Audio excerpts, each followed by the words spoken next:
Hi friends, welcome to Cognitive Edge Points YouTube channel. நம்ம இந்த video சீரீஸில் PGTRB 2019 வருஷம் நடந்த கெமிஸ்ட்ரி கொஷின் பேப்பர்ஸில் வந்து கொஸ்டின்ஸை unit wise with answers and எக்ஸ்ப்ளனேஷன்ஸோட பார்த்துட்டு வரோம். அந்த வரிசையில் இன்றைக்கி நம்ம யூனிட் 3 பார்க்க போகிறோம். Unit 3 mainly organic reaction mechanisms, heterocycles and natural products தான் இருக்குது. இதுதான் வந்து அதனுடைய சிலபஸ். ஃபஸ்ட் பார்ட்டில் வந்து organic reaction mechanisms, methods of determining them, substitution, addition, elimination reactions எல்லாமே இருக்குது. செகண்ட் பார்ட்டில் ஹெட்ரோசைக்கிள்ஸும் chemistry of natural products, particularly alkaloids, terpenoids, steroids, carbohydrates and nucleic acids and proteins இதெல்லாம் இருக்குது. அதனுடைய சிம்பிள் டீட்டெயில்ஸ் இதெல்லாம் தான் யூனிட் 3. PGTRBயை பொறுத்த வரைக்கும் இந்த யூனிட் ரொம்ப பெரிய யூனிட்னு சொல்லலாம். நிறைய கான்செப்ட்ஸ் இருக்குது, நிறைய படிக்கணும். ஆனால் எல்லோரும் காமனாக பண்ணுற மிஸ்டேக் என்னென்னா, இந்த யூனிட்லேருந்து ரொம்ப கொஷின்ஸ் வருதுன்னு நினச்சிட்டு அதிக டைம் ஸ்பெண்ட் பண்ணி இதிலேயே பண்ணுறாங்க. பட் ஈஸி, குவிக்காக அண்டர்ஸ்டாண்ட் பண்ணோம்னா நிறைய மார்க்ஸ் இதில் வாங்க முடியும். ஒரு சில part like elimination and substitution இந்த மாதிரி ரியாக்ஷன்ஸோடைய ஸ்டீரியோ கெமிஸ்ட்ரி வரதுனால செகண்ட் யூனிட்டும் இந்த யூனிட்டும் கொஞ்சம் ஓவர்லேப் ஆகும். அந்த கொஷின்ஸோட ஷேர் தான் சேர்ந்து வரும். நார்மலாக எல்லா யூனிட்லேருந்து 10 கொஷின் கேட்குறாங்கன்னா இதில் ஒரு 11 கொஷின், அந்த மாதிரி 12 கொஷின் வரும். ஸோ நம்ம எலிமினேஷன் ரியாக்ஷன்ஸ் ஸ்டீரியோ கெமிஸ்ட்ரியில் சேர்ந்து வரதுனால போன யூனிட்லேயே 2-3 கொஷின்ஸ் சேர்த்து பார்த்துருப்போம். பட் இங்கே மீதி இருக்கிற கொஷின்ஸ் இந்த யூனிட்டில் மட்டும் ஸ்ட்ரிக்டாக அட்ஹியர் ஆகிற கொஷின்ஸை மட்டும் தான் பார்க்க போகிறோம். வாங்க வரிசையாக ஒவ்வொரு கொஷினாக பார்ப்போம். முதல் கொஷின், ரியாக்டிவ் இன்டர்மீடியட்ஸோட ஸ்டெபிலிட்டி ஆர்டரை பேஸ் பண்ணி கேட்டிருக்காங்க.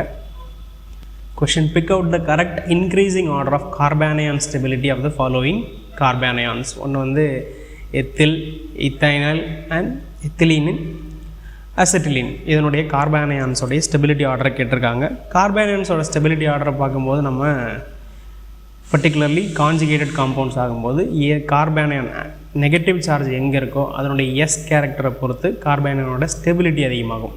எஸ் கேரக்டர் அதிகமானால் carbanion stability will be more, because S character வந்து நியூக்ளியஸ்க்கு பக்கத்தில் இருக்கும், ஸ்பெரிக்கல் இன் சிமெட்ரி. அப்போ வந்து பாசிட்டிவ் நெகட்டிவ் அட்ராக்ஷன் அதிகமாக இருக்கிறதுனால stability will increase when S character increases. இப்போ எஸ் கேரக்டர் sp3 விட sp2க்கு அதிகம், sp அதை விட அதிகம். sp வந்து 50%, sp2 வந்து 33%, sp3 வந்து 25% தான் எஸ் கேரக்டர் இருக்குது. ஸோ எஸ் கேரக்டர் அதிகமாக ஸ்டெபிலிட்டி அதிகமாகும். அப்போது கரெக்ட் ஆன்சர் வந்து எதுனா ஏ, அசிட்டிலைல் கார்பானியானும் எத்திலீனில் carbonyl and then ethyl carbonyl. Stability order இதுதான். Correct answer is A. So mainly பார்க்கும்போது ஃபஸ்ட் பார்ட்லேருந்து வந்த ஒரே கொஷின் இதுதான். மீது எல்லாமே செகண்ட் பார்ட்டான நேச்சுரல் ப்ராடக்ட்ஸ்லேருந்து வந்திருக்கு. அதெல்லாம் வரிசையாக நம்ம பார்க்கலாம். Second question, cholesterol on dehydrogenation using selenium at 360 degree Celsius gives. ஒரு ஈஸி கொஷின். கொலஸ்ட்ராலோட பேசிக் ஸ்கெலிட்டன் நமக்கு ஞாபகத்தில் இருந்தாவே இதை ஆன்சர் பண்ணிட முடியும். இதுதான் வந்து ஸ்டீராய்ட்ஸோடைய பர்டிகுலர்லி கொலஸ்ட்ரால் மாதிரியான காம்பவுண்ட்ஸோடைய பேசிக் ஸ்கெலிட்டன். டீஹைட்ரஜனேட் பண்ணோம்னா எல்லா ரிங்கும் வந்து அரோமேட்டிஸ் ஆகிட்டு நமக்கு டீல்ஸ் ஹைட்ரோ கார்பன் கிடைக்கும். when you dehydrate cholesterol with selenium at 360 degree you will get a Diels hydrocarbon and along with some amount of chrysine. இந்த ரிங் எக்ஸ்பேண்ட் ஆகிட்டு 4 benzene ring fuse ஆன மாதிரியான ஒரு ஸ்ட்ரக்சர், அதுதான் chrysine சொல்லுவோம்.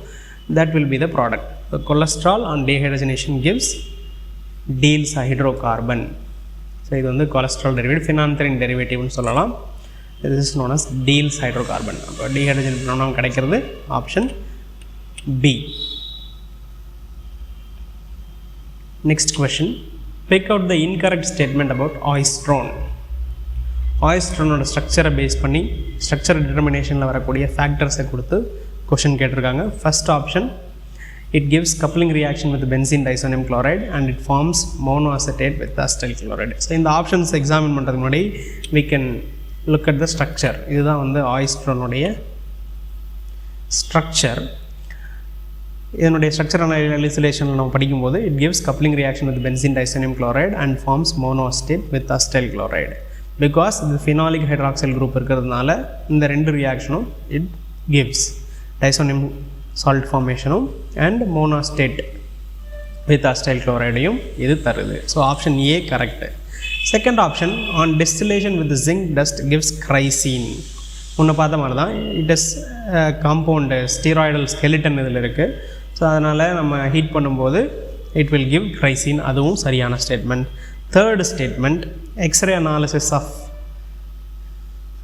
oestrone reveals the presence of keto and secondary alcoholic group. Keto group is true X-ray analysis la, but secondary alcoholic group idhil illa, itla irukkiradhu phenolic group, so there is no secondary alcoholic group. So option C is wrong.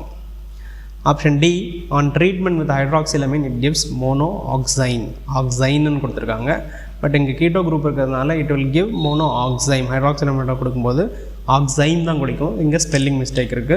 So இதில் secondary alcoholic குரூப்பும் இல்லை, mono ஆக்சைனை form பண்ணாது, ஆக்சைம் தான் form பண்ணோம். So இந்த ரெண்டு ஸ்டேட்மெண்ட்டுமே தவறு. But அதை spelling மிஸ்டேக்குன்னு consider பண்ணோம்னா ஆப்ஷன் சி மட்டும் ஆன்சராக எடுத்துக்கலாம், அப்படி தான் கொடுத்துருந்தாங்க டிஆர்பி கீழே. பட் இன் கேஸ் சேலஞ்ச் பண்ணதுனால எல்லாருக்கும் இந்த ரெண்டு இதுக்கும் எல்லாருக்குமே மார்க் கொடுத்துட்டாங்க. So correct answers are option C and D. It does not have secondary alcoholic, but it is phenolic alcoholic and it performs oxime. So next question, progesterone on heating with Br2 and NaOH gives bromoform, hence progesterone has. இது bromoform டெஸ்ட்னாவே நமக்கு நல்லா தெரியும்.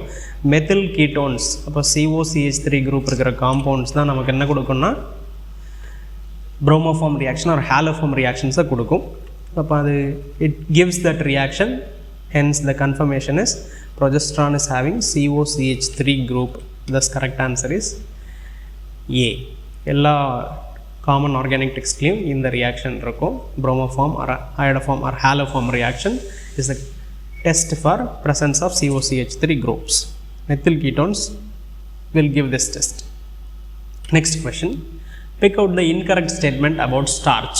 4 statement கொடுத்துருக்காங்க. It gives blue color with iodine and it has 1,4-beta glucoside linkage கொடுத்துருக்காங்க. Option C, hydrolysis of starch using diastase gives maltose and it has 2 fractions called amylose and amylopectin. So இதில் பார்க்கும்போது option ஏவும் correct, it gives blue colour with iodine. Iodine வந்து அந்த ஸ்டார்ச்சோடைய ஸ்ட்ரக்சரில் drop ஆகும்போது it will give blue colouration. And it has 1,4-பீட்டா குளுக்கோசைடுன்னு கொடுத்துருக்காங்க. குளுக்கோசைடில் கிளைகோசைடிக் லிங்கேஜ்னு சொல்லுவோம், 2 குளுக்கோஸ் யூனிட்ஸை ஃபியூஸ் பண்ணும்போது கிடைக்கிறது. தட் இஸ் 1,4-ஆல்ஃபா glycosidic, not beta, so that is wrong.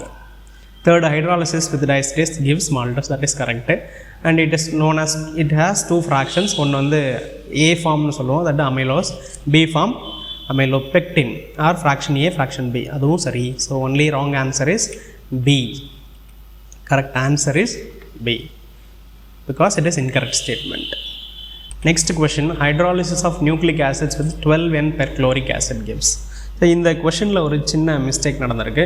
யூஸ்வலாக நியூக்ளிக் ஆசிட்ஸை ஹைட்ராலைஸ் பண்ணும்போது ஃபஸ்ட் ஹைட்ராலிசிஸ் வந்து 12-பெர்க்ளோரிக் ஆசிட் வச்சு புக்ஸில் இல்லை கொடுத்துருக்கிறது. வந்து ஃபஸ்ட் நம்ம ஹைட்ராலைஸ் பண்ணும்போது நியூக்ளியோடைட்ஸ் கிடைக்கும், அதை தான் வந்து நம்ம 12N-பெர்க்ளோரிக் ஆசிட் வச்சு ஹைட்ராலைஸ் பண்ணும்போது நியூக்ளியோசைட்ஸும் பாஸ்பாரிக் ஆசிட்ஸும் கிடைக்கும்.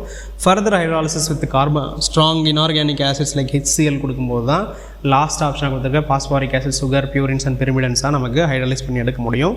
இந்த கேஸில் வந்து it should have been nucleotides, nucleic ஆசிட்ஸை 12N-பெர்க்ளோரிக் ஆசிடோட ஹைட்ராலிசிஸ் பற்றி நமக்கு டீட்டெயில்ஸ் இல்லை. So first option based on the book given, details given in the book Chemistry of Natural Products by Sujata B. Bhatt and also FINAR, we choose B option. கீழே வந்து D கொடுத்துருந்தாங்க, அது total hydrolase பண்ணால் மட்டும்தான் அப்படி கிடைக்கும். we need inorganic acids also for that. இந்த கொஷனுக்கு D option போட்டவங்களுக்கு தான் மார்க் கொடுத்துருந்தாங்க. Correct answer according to our statement based on this book and IL FINAR, option B, phosphoric acid and nucleosides.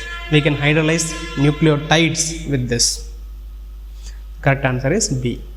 Next question, DNA base பண்ணி வந்திருக்காங்க. Pick out the incorrect statement about DNA. இதெல்லாம் ரொம்ப simple, +2 chemistry.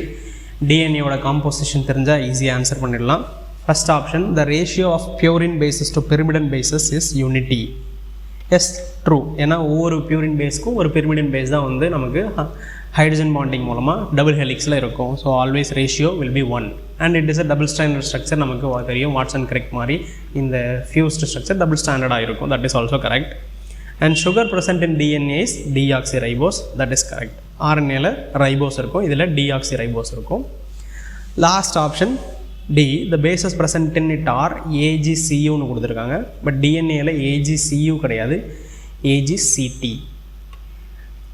அதாவது uracil இருக்காது, thymine தான் அங்கே இருக்கும். Uracil வந்து ஆர்என்ஏவில் தான் இருக்கும். அடினின், குவானின், தயமின், சைட்டோசின் இந்த 4 தான் அதில் இருக்கும். யுரேசில் வந்து ஆர்என்ஏவில் தான் இருக்கும். So that is incorrect statement and correct answer. The correct answer is D. டிஎன்ஏவோட பேசிக் ஸ்ட்ரக்சர் தெரிஞ்சுதான் இந்த ஆன்சர் பண்ணலாம். இந்த கொஷினும் ப்ரீவியஸ் கொஷினும் நல்லா படிச்சிருந்தோம்னா இன்னொரு கொஷின்ஸ் ஃப்ரீயாக வரும். லெட் அஸ் see எப்படின்ட்டு. So match the following. இந்த மாதிரி கொஷின்ஸ் வந்தாவே ரொம்ப ஈஸி. ஏதாவது ஒன்றை நீங்கள் தெளிவாக மேட்ச் பண்ணிங்கன்னா ஆன்சர் போட்டுடலாம். ரிப்பீட்டடாக சொல்கிறது தான். ஸோ ஆப்ஷன் ஏவே எடுத்துக்கோங்க. சிம்பிளி டெர்பீன்னாவே நம்ம ரிப்பீட்டடாக கேள்விப்பட்டது தான். Starting isoprene rule.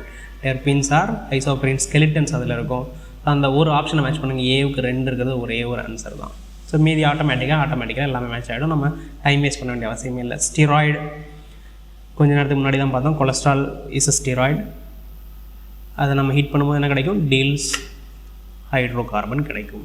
Alkaloids are basic in nature. Proteins are composed of amino acids. So match பண்ணுற போது கிடைக்கக்கூடிய ஆன்சர் சி. ஸோ இப்போ முன்னாடியே கொலஸ்ட்ராலில் படிச்சிருந்தோம்னாவே செலீனியம் வச்சுட்டு நம்ம பண்ணும்போது கிடைக்கிறது டீல்ஸ் ஹைட்ரோகார்பன். அங்கே வச்சாலும் நம்ம ஒரு கொஷின் படிச்சிருந்தா 2 கொஷின் ஆன்சர் பண்ணிட முடியும். அதை ஆன்சர் பண்ணாலும் அப்படி இருக்கிற ஒரே ஆன்சர் இது தான். ஸ்டீராய்டை பீச் பண்ணாலும் you get only 1 option C. So easy mark. ப்ரோட்டீன்ஸை தெளிவாக தெரிஞ்சிருந்து அதை செக் பண்ணி பார்த்துருந்தீங்கன்னா கூட அதுவும் ஒரே ஒரு ஆன்சர் தான் இருக்குது. ப்ரோட்டீன்ஸ்க்கு அமினோ ஆசிட்ஸ்னு எல்லாருக்கும் தெரியும். ஸோ அதை மேட்ச் பண்ணிங்கனாலும். ஸோ இந்த கொஷின் மிஸ் பண்ணவங்க வந்து கொஞ்சம் கூட யோசிக்காமல் அப்படியே போட்டிருந்தால் மட்டும்தான் இந்த கொஷின் மிஸ் பண்ணியிருக்க முடியும். அவ்வளோ ஈஸியான question.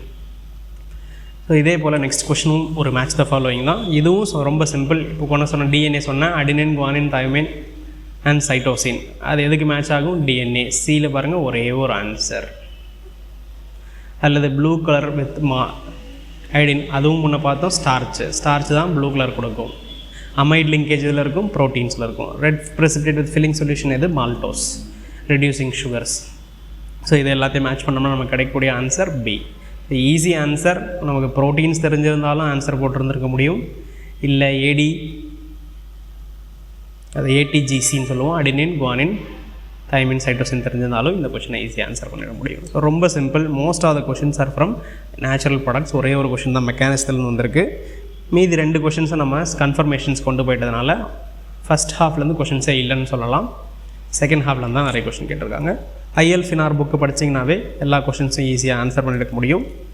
Otherwise also there are other books, OP Agarwal அந்த மாதிரி புக்ஸில் நீங்கள் படிச்சிங்கன்னா நல்ல மார்க் வாங்க முடியும். So these are all the questions from this unit. Thank you for வாட்சிங். வீடியோ பிடிச்சிருந்தால் லைக் பண்ணுங்கள். சந்தேகங்கள் ஏதாவது இருந்தால் கமெண்ட் பண்ணுங்கள். மறக்காமல் சேனலுக்கு சப்ஸ்கிரைப் பண்ணுங்கள். உங்கள் ஃப்ரெண்ட்ஸ் எல்லாருக்கும் ஷேர் பண்ணுங்கள். Thank you once again.